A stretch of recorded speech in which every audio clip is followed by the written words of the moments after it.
أفكار كتير غلط عن التخسيس، وده بيخليك تخسر وقتك ومجهودك.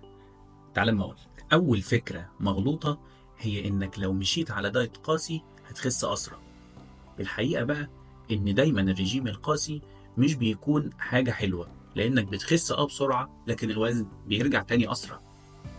الحل الأفضل هو التوازن في الأكل، مش الحرمان.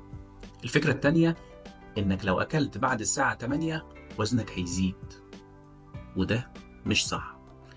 المهم مش الوقت، المهم إنك تاكل الأكل الصحي وبالكمية المناسبة لجسمك. كمان في فكرة مغلوطة بتقول إنك لازم تعمل تمارين قاسية وعنيفة عشان تخس، لكن ده مش ضروري. ممكن تبدأ بحاجات بسيطة زي المشي أو التمارين الخفيفة وتلاقي نتيجة.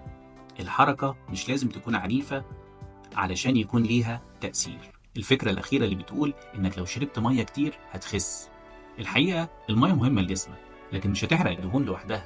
لازم يكون في نظام أكل متوازن مع رياضة. افهم الصح عشان تقدر تحقق هدفك بطريقة صحية.